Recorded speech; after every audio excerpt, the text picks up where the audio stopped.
Welcome back, everybody. It's Dr. Craig Malkin. I'm a clinical psychologist and lecturer for Harvard Medical School. I am also the author of Rethinking Narcissism, which is devoted to helping you understand and cope with narcissism in all its forms and all your relationships. I want to talk today about echoism again. This is long overdue request for me to go over the most common signs of echoism.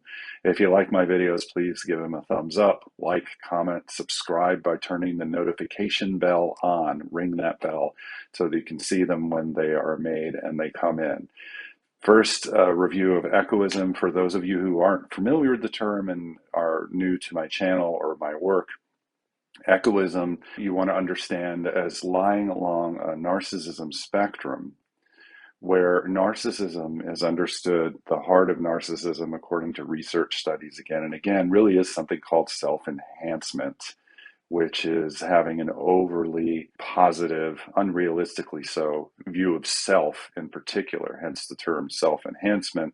And it turns out a little bit of that is healthy. That's what's often understood to be healthy narcissism. So you want to think of narcissism as this spectrum of self-enhancement. And at the top of it, we have extreme and addictive pathological narcissism. This is where people all they are concerned with is self-enhancing, even at the expense of other people, and brief, and expense of their needs and feelings. In the center, you're going to find moderate self-enhancement, and that is healthy narcissism. And then at the very far left in that spectrum, running from left to right, is echoism, which is a fear of seeming narcissistic in any way. This is a really important idea, tying it to self-enhancement, because it turns out that once we started looking as psychologists at the concept of self-enhancement and the idea that overly positive view of self that isn't realistic, where people view themselves as above average or unique, exceptional, even when they aren't, we originally assumed that that would be a bad thing, and it turns out that happy, healthy people across the world who aren't extremely narcissistic engage in that, and that people who don't self-enhance at all are sadder and often more anxious. It's called the sadder but wiser effect. They tend to have a more realistic view of self, but they are not happy. And when we started looking closely at this, my colleagues and I, coming up with a way of defining things across the spectrum and understanding and refining the concept of echoism, it became clear, if you look at other personality measures and other measures of traits, say like trait anxiety, trait depression, whether or not somebody's introverted or extroverted, it really did fit this pattern that's best understood as echoism, where people have a fear of standing out in any way. They've often come from a background where they have a sensitive temperament, they're emotionally sensitive, maybe people who overlap with a concept called highly sensitive persons. They feel things more deeply, they tend to be more empathic, although not always. They might be average empathy.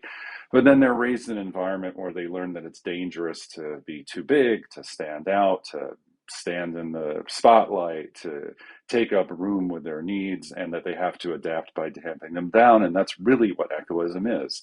So here are the 9 most common signs straight from the research that we did. I'm just going to read off the questions. The way this is measured is on what's called a Likert scale, a scale from 1 to 7. Do you strongly agree or disagree? Strongly agree puts you at the top, disagree puts you at the bottom, 1 to 7. And you can add up the score yourself at the end. I'll give you the cutoff. And this will give you a sense of where you fall in terms of this idea of echoism. So here we go. Number 1, compliments make me uncomfortable. To what extent do you agree with that statement? Compliments make me uncomfortable. And there are 7 of these. These are the 7 most common signs of echoism. Number 2, attention makes me uneasy, even when it's positive. That one actually was strongly related to echoism. Number 3, it's better to work behind the scenes than be in the spotlight. And you can hear that sense of trying not to stand out too much, even in the nature of that question. Number 4, I have missed out on opportunities because I was uncomfortable nominating myself, for example, for a promotion or leadership position. Number 5, I don't like to talk about myself. Again, a strong relationship to echoism with this. Number 6, I feel uneasy when I'm the focus of attention. And number 7, I find it hard to enjoy compliments. And if you rate yourself from that 1 to 7 and add it up, people who score average on echoism, that is, they're not particularly elevated, get a total of 23. If you score a 30 or above, that is in the range of having enough of these traits that you fall into that category of echoism. And just to clarify, echoism is not a diagnosis. You really want to think of it as an adaptation or a trait, a style, a way of relating that a person learned in order to cope with a particular emotional environment and types of relationships. So there you have it, the 7 most common signs of echoism. If you like the video, again, please give it a thumbs up so we can keep this conversation going, and I look forward to sharing more.